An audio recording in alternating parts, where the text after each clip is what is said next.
Yeah, Carey Price story, take three. This is take three. The first two are brutal. Okay, so Carey was drafted in 2005. I was sitting in my brother's basement in Prince Edward Island. We were on vacation. When they announced his name, I was just like, holy crap, who's that? Who's that kid? I absolutely love goaltenders. My dad was a goalie, and he taught me the game from the goaltender's position out. He was just so special of a person, and I always looked up to my dad. And like I said, that's where my line of thinking and coaching and playing hockey and playing the game comes from. It comes from the goaltender's mentality out. And I've always been like that. So goaltending was my favorite position. My dad was a Montreal Canadiens fan.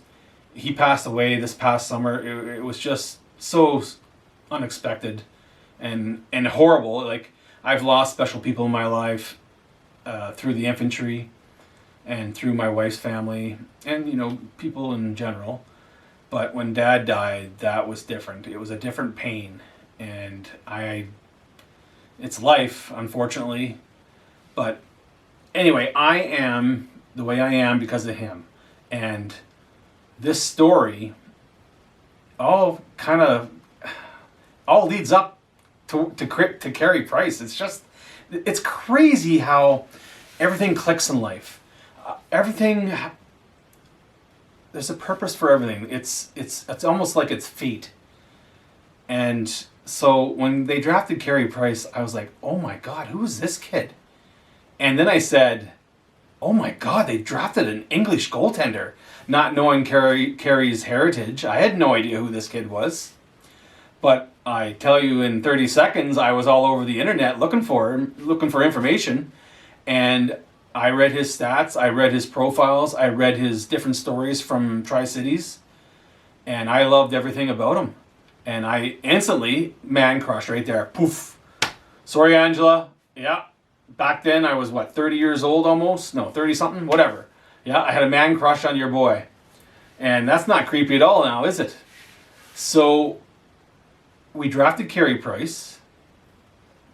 And, I've been collecting hockey memorabilia since the 70s. I have everything from cards to pictures to posters to autographs to books. Anything you can collect, I have it.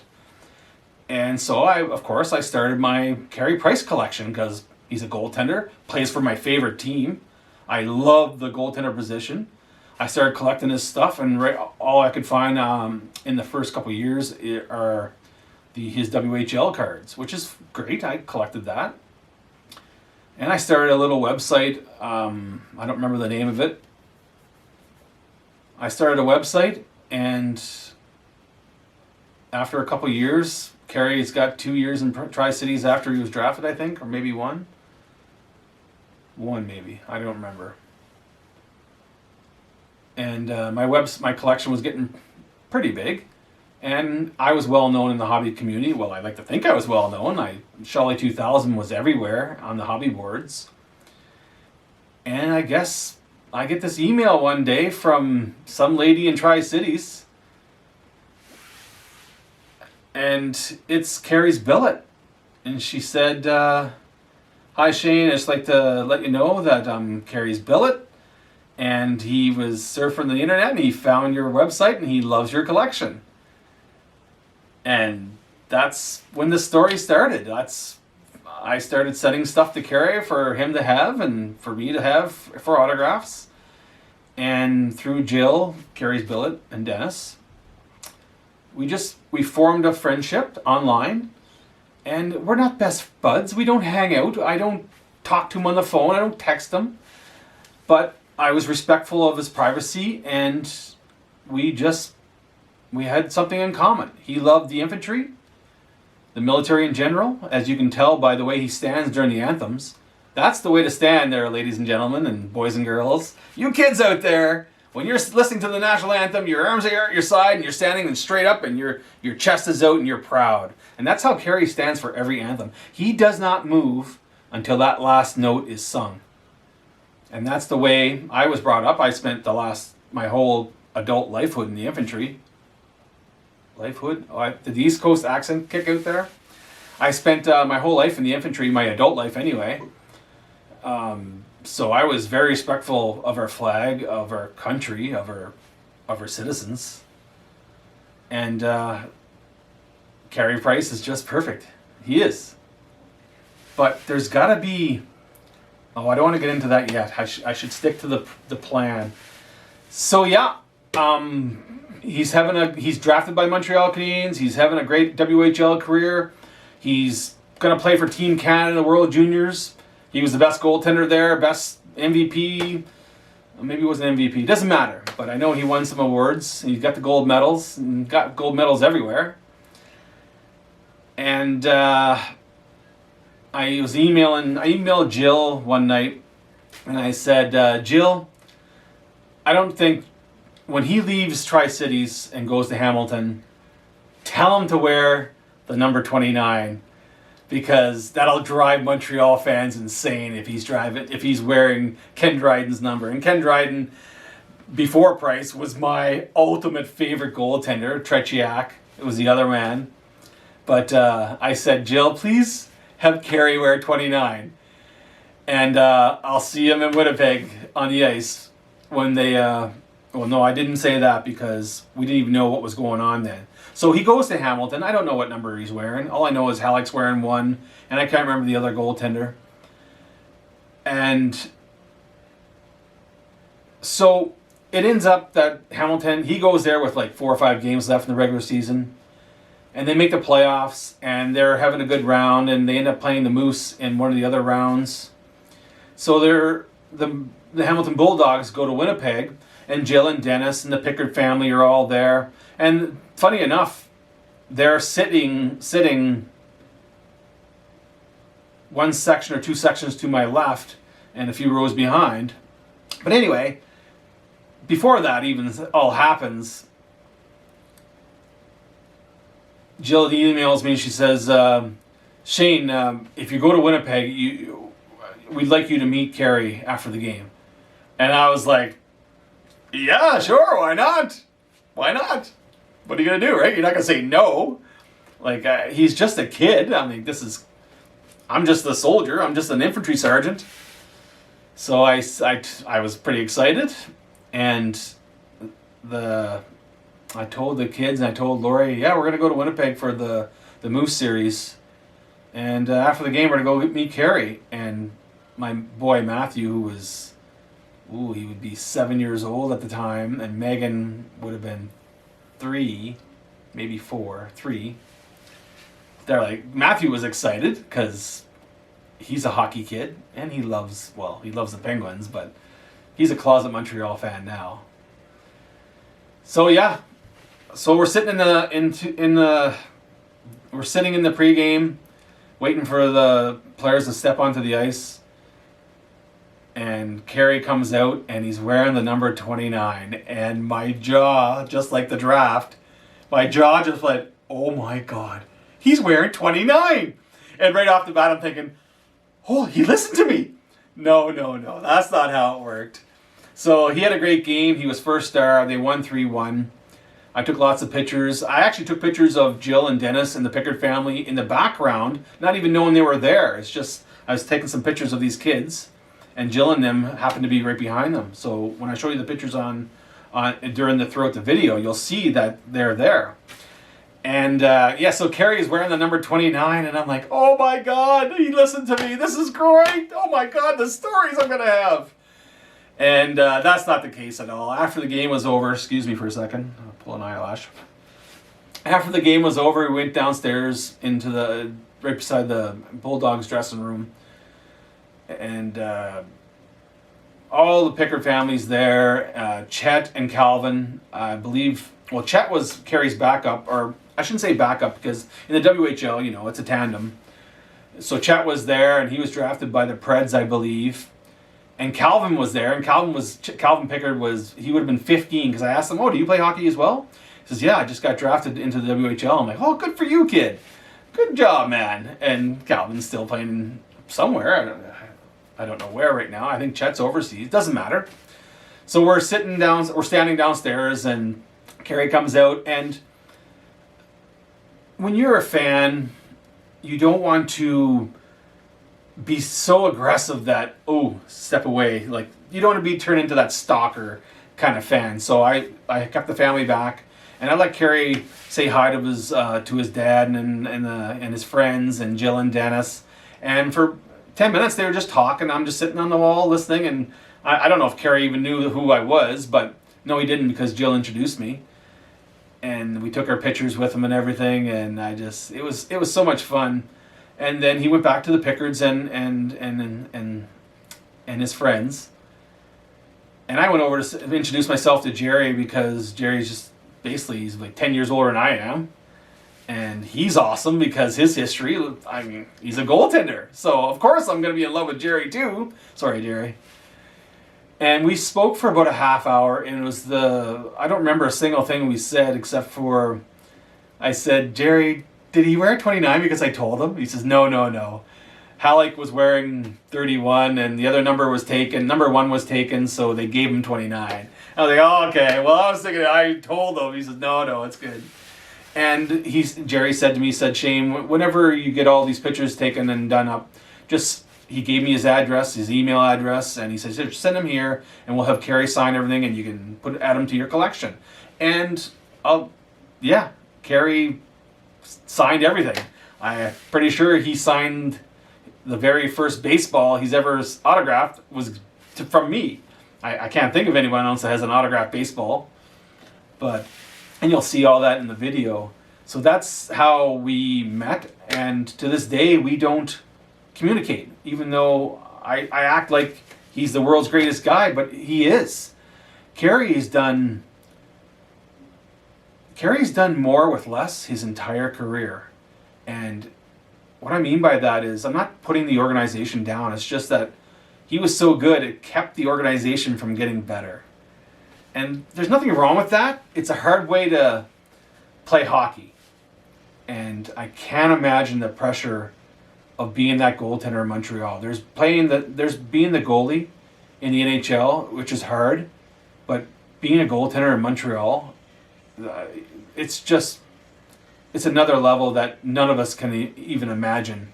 And it takes a special person to play that position and to take it all in. And thankfully, Carey's not the social media type. He doesn't surf Twitter or Facebook looking for fans to talk to. He's not that type of person, which is great. He's a quiet individual. I don't know him personally, I'm just assuming.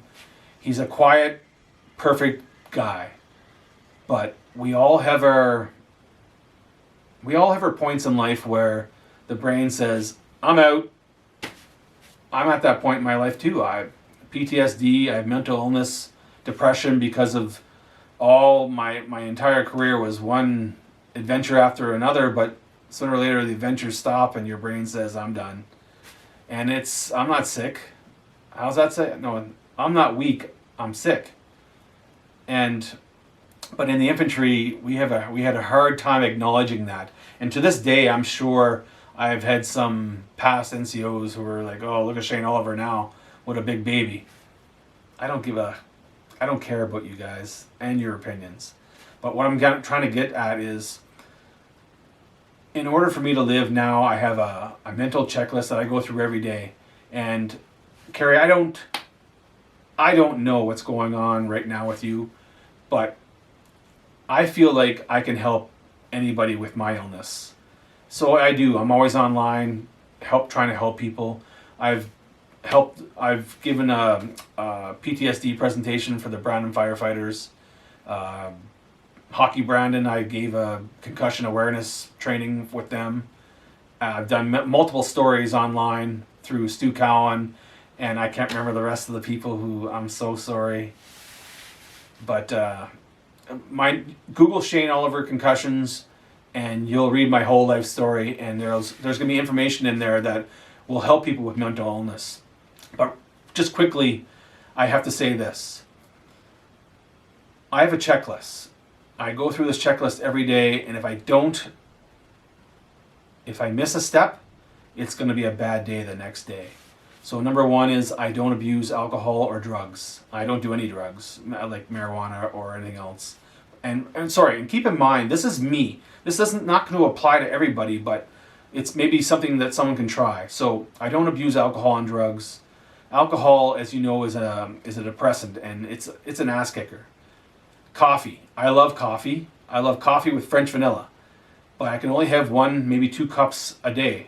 3 cups will put me on my ass the next day. I don't know why. It's a depressant. I don't understand how the brain works like that, but that's coffee.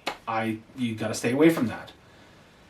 Processed foods is my world's #1 enemy right now. I cannot have anything that comes out of a box, anything that comes out of a can.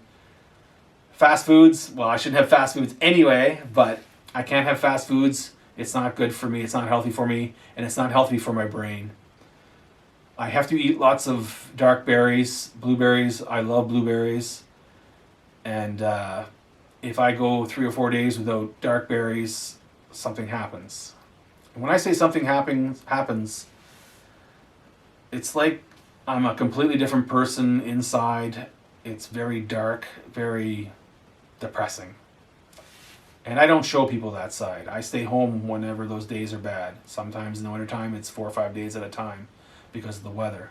Weather. I'm outside all the time. I have to be outside. I need that sunlight. I have a new puppy. Bowie and I, we walk 3-4 times a day.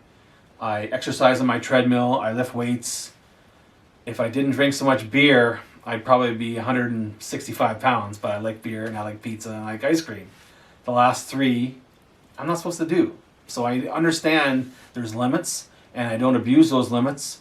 And I understand when something bad happens the next day, that I take a deep breath, I settle down, I force myself to get dressed, go outside, go for a walk, and I try and push through that emotion of that dark feeling of sadness. It's horrible. I hate it. I kind of lost track of my steps. What else do I have? I don't go online when those dark times come, because other people's anger and anxiety depresses me. It makes me angry, so I stay away from online. So when I don't post, that's what happens. That's why when you don't see me online, I'm probably having a bad day. I don't let the actual hockey games affect me, because hockey is just a game. It's something I enjoy watching, something I enjoy playing, coaching. I love developing kids. I don't do it anymore. Well, COVID really stopped everything. But I really love this. I love this game, and I think that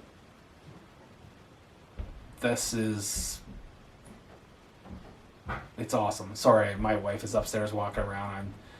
I really get... I don't like people listening to me. My daughter has heard this story 100 times. But it has to be said, right? It has to be said, right? Damn it. I just said right 3 times. I can't use... Oh, I'm squirreling. Stop right there. So that's it. I don't know what else to say about Carey and the whole story, other than I support him 100%. And you know what?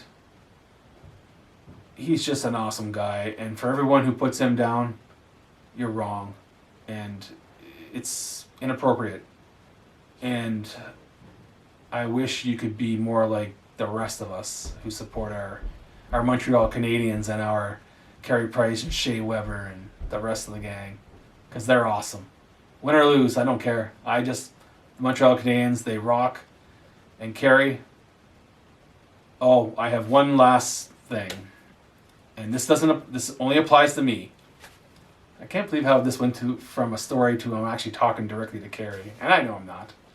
But I have to say this, and this does not apply to everybody. But for me, I've tried many, many different medications to fix this illness, and every single one has led to a completely different person who was so angry and the worst emotions that you can ever have. So I don't do medications.